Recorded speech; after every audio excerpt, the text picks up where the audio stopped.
Mortimer, the first thing that a good reader does when he approaches a book is to come to terms with the author. Isn't that right? There's a reason for it.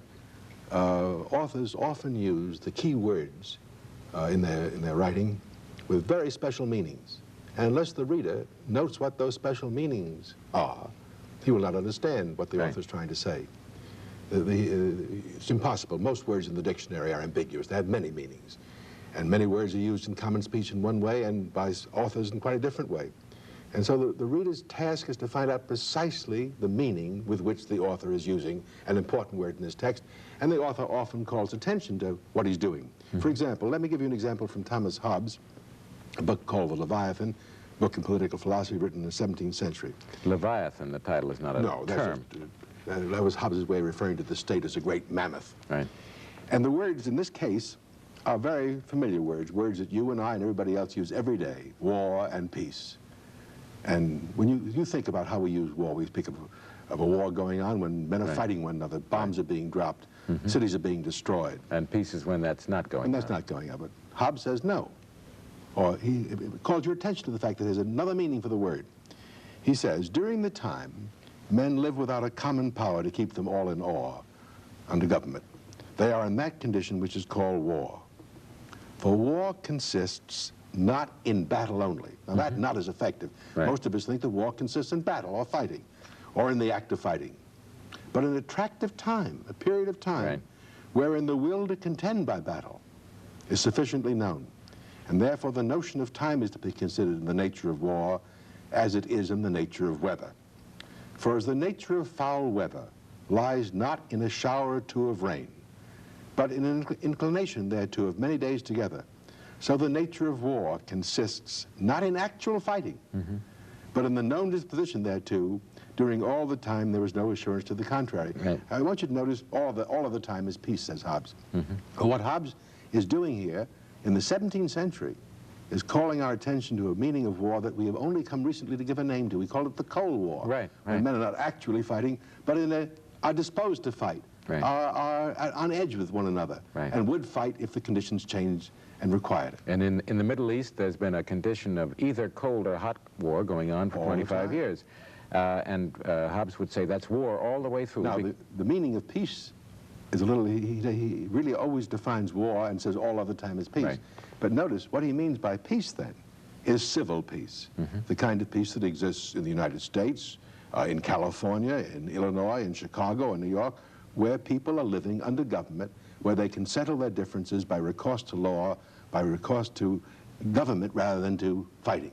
So even if they are fighting with one another in one way or another, that's contending. They're contending, but in a condition of peace. Without resort to force or violence. Right, right. That is the meaning of peace. Right. Not just the absence of fighting, but the ability to settle differences without recourse to fighting. Now, is Hobbes consistent throughout the Leviathan in using the words war and peace in that way? He is, indeed. That's not true, of course, of all authors, even of authors of great books. Dante, in the Divine Comedy, I think that war and peace are two of the really critical terms for Hobbes in the Leviathan. In the Divine Comedy, the critical word is love. The whole of the Divine Comedy consists of 100 cantos, and the very central 50 and 51 out of the 100 are a definition of love. Dante not only uses the word in practically every canto, but well, a description of love. Yes. Dante says to Virgil, what is love? And Virgil replies, this is what love is.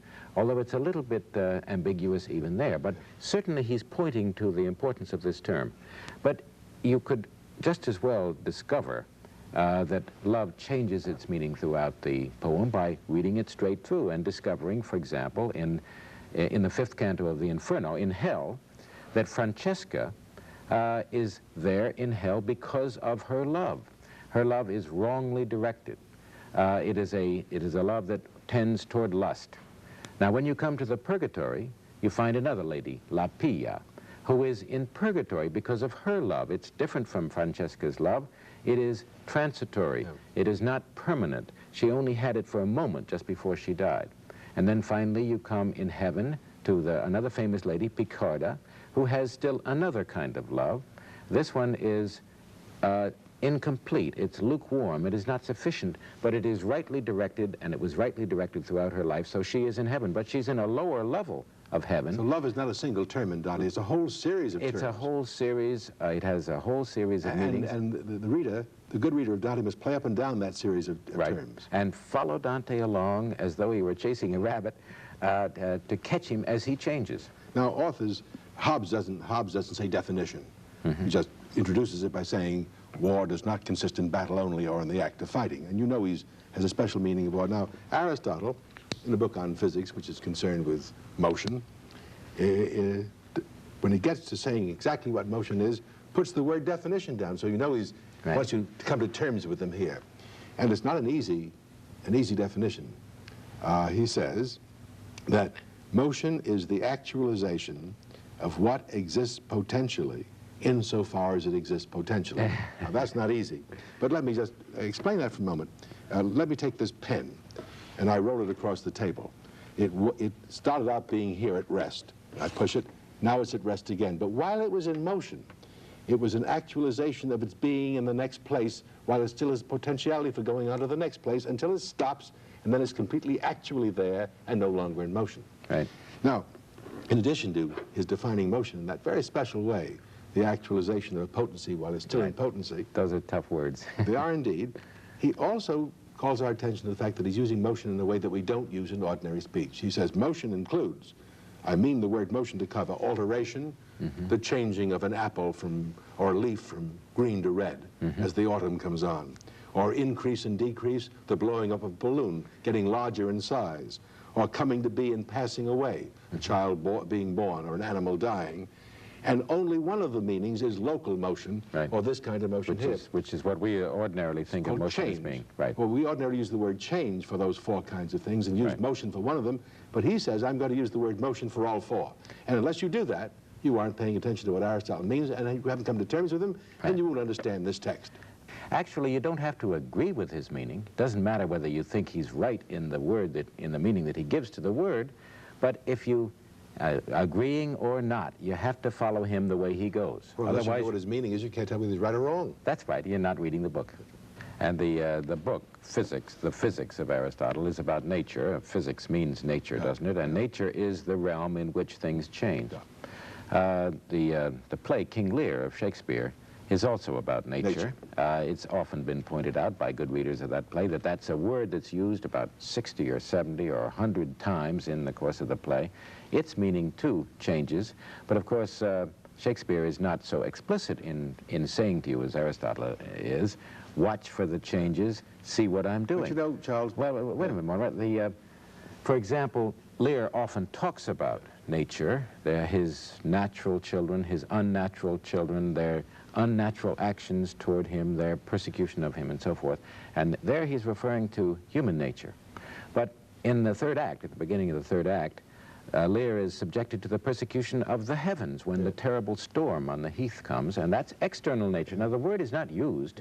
Shakespeare doesn't use the word to refer to nature, but we know that that's another meaning of nature which is put into the play. But poets are at the one extreme of the spectrum. The opposite extreme is that of the mathematician. I mean, here's Shakespeare playing up and down the scale on that word nature, but when you read Euclid's elements of geometry, you have no doubt what he means because he starts the book off by saying definitions. The opening page is definitions, and there are, in this case, 23 of them. He starts out by saying, a point is that which has no part. A line is a breadthless length. Then he comes to a definition of a straight line, which we learned in school was the shortest distance between 2 points. But he says a straight line is a line which lies evenly with the points on itself, as if you looked along there and you see that the points didn't get off the line. Right. Now, mathematicians write that way. Newton writes that way, too. He opens the great work in natural philosophy with a set of definitions. And there, when the term is defined, the author sticks to it throughout the text, and you have very little difficulty coming to terms with him. Mathematics is hard to read for other reasons, but it's easy to read. In that sense. In this sense, because the author does stick with his meaning. Of course, I don't prefer it. I prefer an author to challenge me with unannounced and unidentified changes of meanings. That's why I like poetry so much, because I have to follow the author. You probably prefer the mathematical or philosophical style of writing, don't you? I do indeed.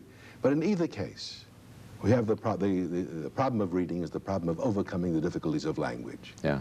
See, if language were like a pane of glass through which a beam of light passed, and if when you spoke and I listened, or you wrote and I read, the words passed from you to me, carrying their meanings clearly, there'd be no art in reading at all. Yeah. But language is not that kind of pane of glass, that translucent medium. It's a barrier, it's a wall, it's a mountain.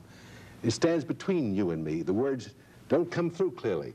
I must tunnel through as you're trying to tunnel through to me, and only when, using the engineering analogy, the two tunnelings meet do we communicate, and have I come to terms with you and you with me. And of course, very often as you're tunneling through, you hope it doesn't happen in engineering, but you miss. That's right. You miss, and then you have failed to communicate. That's exactly what happens. And you have failed to have something common between you and the author. It happens most of the time, as a matter of fact. Many times, a term in a work is not just a single word. No, it can be a phrase. Yeah. For example, in the Declaration of Independence, that marvelous phrase, the consent of the governed.